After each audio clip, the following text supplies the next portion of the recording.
Hallo ihr Lieben, wir sind Svenja und Nils und das ist unser Campervan Tami. Nach 3 wunderschönen Monaten in der Türkei geht es für uns jetzt weiter nach Bulgarien. Dort erleben wir schöne Tage in der einsamen Natur, freuen uns über deutsche Produkte im Supermarkt und erleben einen Wintereinbruch mit viel Schnee. Los geht's! Wir sind jetzt hier in Edirne, mitten in der Stadt, und wir haben eben hier unseren PCR-Test gemacht in einem öffentlichen Krankenhaus. Ging dann alles problemlos, ist auch 6:30 abends jetzt, also die waren da sehr unkompliziert, und morgen ab 7 Uhr können wir die Ergebnisse abholen. Und wir übernachten hier direkt an der Moschee mitten in der Stadt, und da werden wir morgen früh bestimmt aus dem Bett geworfen.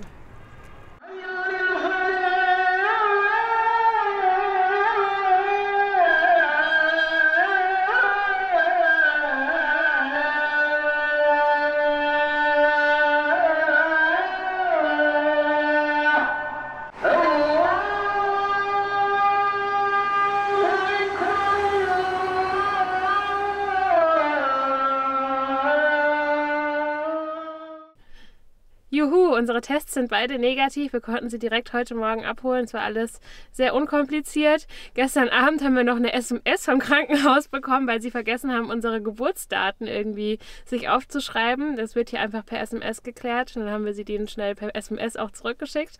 Also das ist hier alles sehr unbürokratisch und unkompliziert gewesen. Und jetzt spricht nichts mehr dagegen. Wir versuchen es, nach Bulgarien zu kommen. Wir hoffen, es klappt alles. Das ist im Moment ja mit den Grenzen immer so eine Sache. Mal schauen, wie viele Stunden wir stehen werden. Das ist jetzt noch eine halbe Stunde ungefähr von hier. Und in Bulgarien gehen wir dann erstmal wieder in die einsamen Berge. Da links rein oder muss ich da? Ja, wir sind in Bulgarien. Es war echt relativ problemlos. Es ging auch recht schnell, es waren glaube ich 10 Autos vor uns bei der Ausreise in der Türkei, da haben wir noch am längsten gewartet.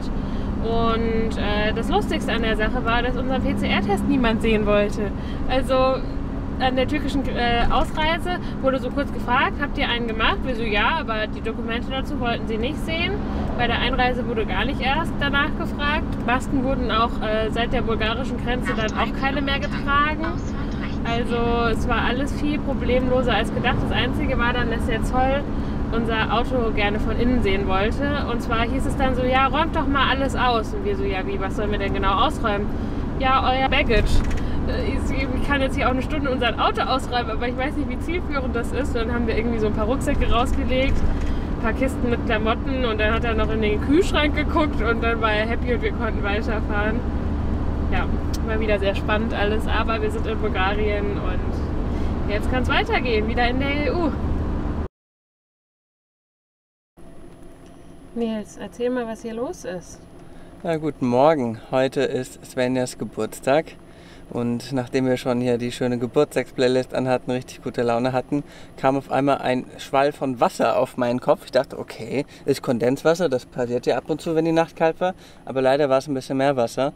Tja, und leider ist unser Dachfenster mal wieder undicht. Yay! Jetzt haben wir hier den Rahmen abgenommen und hier kommt stetig so ein Tropfen runter.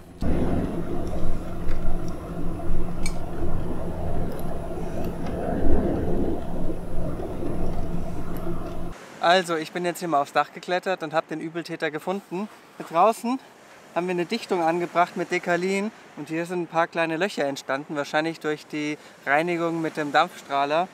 Ja, und das werde ich jetzt einfach mit ein bisschen Dekalin wieder fixen, und dann sollte unser Problem behoben sein. Und warum es hier überhaupt reintropft ist, wir stehen so ein bisschen schief, also ein bisschen nach hinten geneigt, und dadurch hat sich das Wasser hier gesammelt und ist dann über Nacht, hat sich einfach durchgearbeitet. Nicht so tragisch wie gedacht. Wir sind gut in Bulgarien angekommen. Wir stehen hier an unserem ersten Stellplatz. Wir sind in Rhodopen. Das ist ein Gebirge in Bulgarien. Es ist wunderschön hier. Wir haben hier einen Stellplatz genau nach unserem Geschmack. Es ist super ruhig hier. Bisher sind irgendwie 3 Menschen vorbeigekommen den ganzen Tag.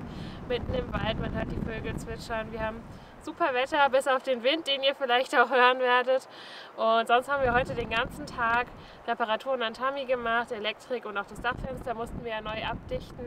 Und jetzt wollen wir hier noch zu einem Aussichtspunkt laufen, weil hinter den Bäumen sieht man gerade nicht, aber befindet sich ein wunderschöner Stausee und den soll man von da oben super sehen.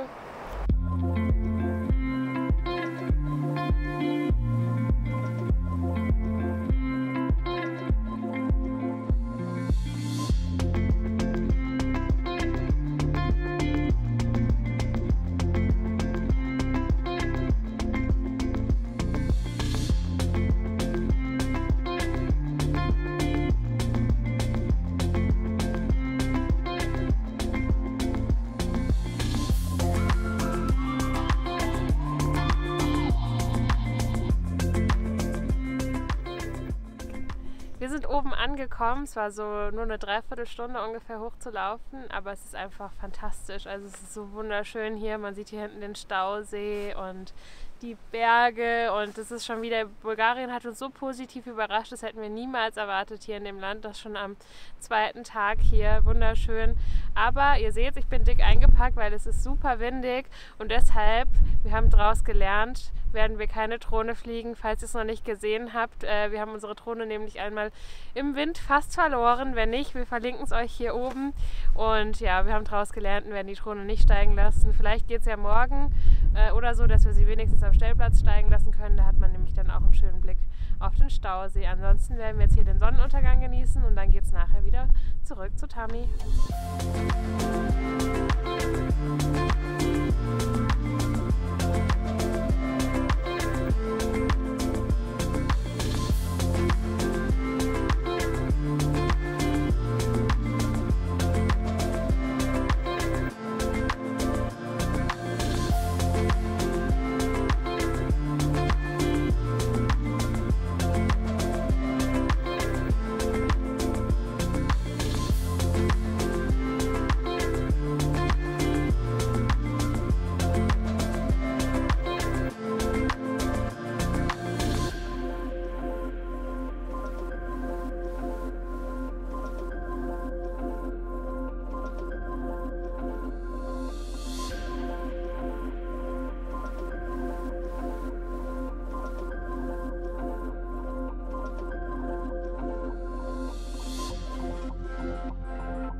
Wir standen jetzt 3 Nächte hier an dem schönen Platz in vollkommener Ruhe. Gestern haben wir keine Menschenseele getroffen und davor auch nur ganz, ganz wenige Leute. Und jetzt geht es weiter und so haben wir gesehen, dass es in der nächsten Stadt hier einen Lidl und einen DM gibt. Und wir freuen uns riesig, weil wir dann vielleicht mal so Produkte wie einen Sojajoghurt oder einen Tofu bekommen. Und drückt uns die Daumen, dass es dort tolle Produkte gibt.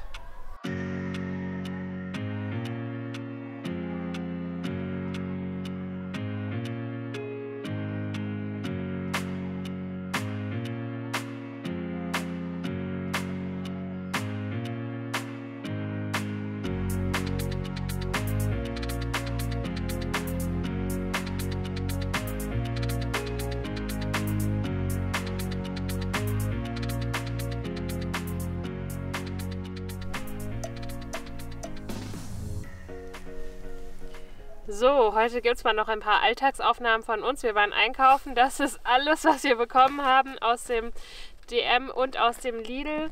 Und ich würde sagen, es war schon einigermaßen erfolgreich. Was wir uns ja am meisten gewünscht haben, war Tofu, den wir bekommen haben im Lidl. Und Sojajoghurt. Da gab es leider nur den hier. Das finde ich eigentlich nicht so cool, weil das viel mehr Plastikverpackung ist, wenn das so vierfach verpackt ist, als wenn es in einem wäre. Aber wir hatten jetzt so ewig keinen mehr, dass wir gedacht haben, wir gönnen uns den auch mal. Und auch ein großes Highlight war hier glutenfreies Brot für Nils, das auch noch echt gut aussieht. Da hatten wir nämlich auch viel Erfahrung mit sehr krümeligem Brot. Das hier sieht dafür echt gut aus. Veganen Aufstrich haben wir auch bekommen, auch in sogar glutenfrei. Und auch ein großes Highlight, Kokosnussmilch aus der Dose. Hatten wir jetzt auch schon ewig nicht mehr. Wir hatten mal so 1 Liter Flaschen, wo das dann stark verdünnt war, aber das hier ist, ja, das lieben wir einfach zum Kochen, deswegen sind wir richtig happy, dass wir das jetzt haben. Aber insgesamt muss man schon sagen, war es echt anstrengend, einkaufen zu gehen, weil zwar stehen hier vorne die Sachen auf Englisch oder Deutsch manchmal sogar drauf, aber die ganzen Zutatenliste sind halt nur hier in Bulgarisch, manchmal noch irgendwie PT, weiß ich nicht mal, was das für eine Sprache ist. Und das Problem ist, dass Bulgarisch eben nicht mal unsere Schrift ist, sondern die kyrillische Schrift. Das heißt, man kann das nicht mal lesen und sich irgendwie davon was ableiten, weil meistens irgendwie so Soja oder Gluten, das kann man sich immer noch ableiten, aber das konnte man hier gar nicht. Und dann benutzen wir immer die Google-Übersetzer-App, die können wir dafür echt empfehlen. Davon kann man dann nämlich ein Foto aufnehmen, dann scannt es das Ganze und übersetzt es einem, aber es dauert halt einfach Ewigkeiten, weil das lange dauert. Dann hatte das auch noch Probleme mit der bulgarischen Schrift, also wir waren echt ewig einkaufen und es war dann auch echt anstrengend, weil man einfach bei jedem Produkt nicht verstanden hat, was es überhaupt ist. Außer man hat jetzt halt irgendwie Sachen gehabt, wo man es dann erkennen konnte von der Form her, aber sonst, ja, aber Ansonsten waren wir echt ganz froh. Es gab sogar Bio-Obst und Gemüse, hatten wir jetzt auch schon ewig nicht mehr gesehen.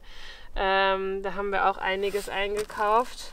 Und dann waren wir ja noch im DM und das war dann einfach so eine Erleichterung, weil da war dann einfach alles auf Deutsch beschrieben und die meisten Produkte kannten wir eh, weil wir auch zu Hause oft im DM einkaufen waren. Und natürlich auch alles Bio, was auch super ist.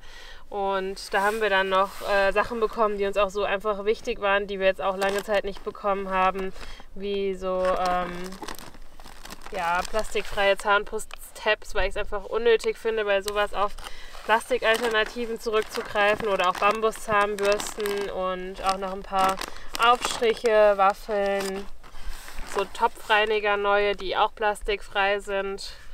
Und da hatten sie eigentlich echt eine gute Auswahl, würde ich sagen, ähnlich wie in Deutschland, der war auch echt groß. Und ja, jetzt muss das Ganze hier alles noch eingeräumt werden.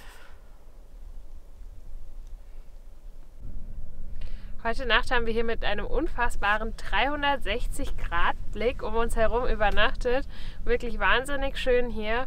Und jetzt fahren wir weiter und schauen uns ein paar Sehenswürdigkeiten hier in der Nähe an. Auf den Fotos in Google Maps sehen die so ein bisschen aus wie Kappadokien. Wir sind gespannt, wie es wird.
Wir sind jetzt hier in Smoljan in den bulgarischen Rhodopen.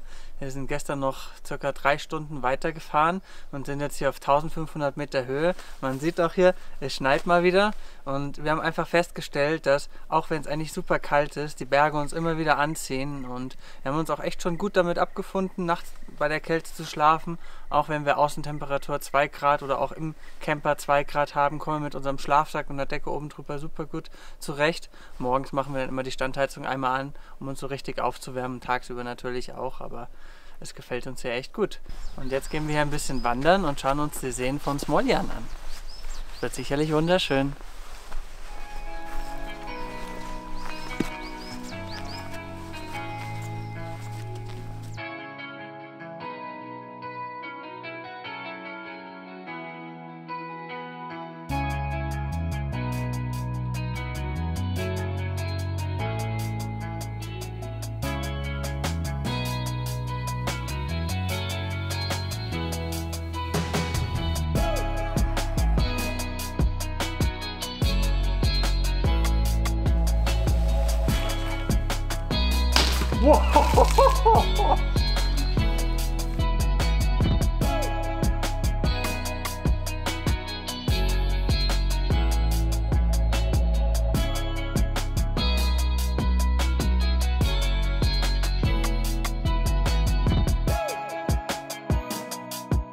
Ich glaube, wir haben den 3. See gefunden.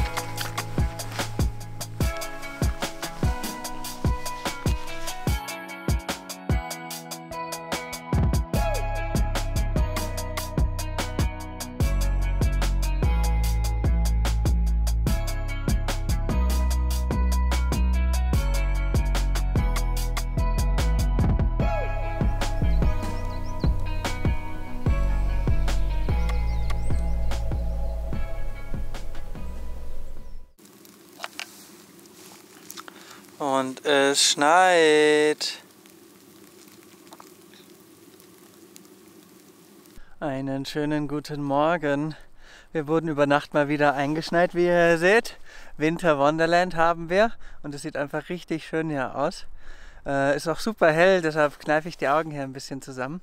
Die Nacht war irgendwie sehr creepy. Angefangen hat es mit Svenja hat mich geweckt und meinte, da ist alles so ein Klackern unter Tammy. Das hört sich an wie so eine Standheizung, wenn die so eine Dieselpumpe hat, so klack, klack, klack, immer wenn es den Diesel anzieht. Aber die Standheizung war aus. Also das kann es nicht gewesen sein. Wir haben gedacht, das ist dann vielleicht irgendein Tier. Wir haben es dann mal ignoriert und konnten dann doch noch einschlafen. Heute Nacht bin ich dann aber wieder wach geworden, weil es irgendwie dann auch noch vibriert hat unter Tammy. Und da dachte ich, okay, jetzt gucke ich doch mal nach, was da los ist. Bin dann mit Stirnlampe rausgegangen, habe mal geguckt, aber gesehen habe ich da nichts. Wir haben ja ein Tier vermutet, aber ne. Creepy war dann allerdings, dass 50 Meter von hier beim Eingang zum Parkplatz ein Auto stand. Das hatte den Motor laufen, das Licht war an und auch als ich dann wieder reingegangen bin in Tammy und versucht habe zu schlafen, der Motor lief noch eine halbe Stunde. Ich habe mir gedacht, was will dieses Auto da? Habe schon überlegt, okay, wo sind die Schlüssel? Notfalls muss ich über die Küche klettern und kann losfahren. Aber irgendwann konnte ich dann doch einschlafen. Am nächsten Morgen haben wir ja gemerkt, überall liegt hier Schnee und deshalb kann man die Fußspuren so gut sehen. Man hat gemerkt, dass zu Tammy, direkt vor Tammy vor die Schnauze Fußspuren geführt haben und doch wieder zurück und sonst waren ja keine Fußspuren zu sehen. Und die Fußspuren von heute Nacht waren schon alle wieder verschneit. Da fragt man sich doch, ne, was hat jemand direkt vor Tammy gemacht? Wir werden es wohl leider nie erfahren, aber passiert ist uns nichts, von daher. So ist das nun mal im Vanlife. Immer abenteuerlich.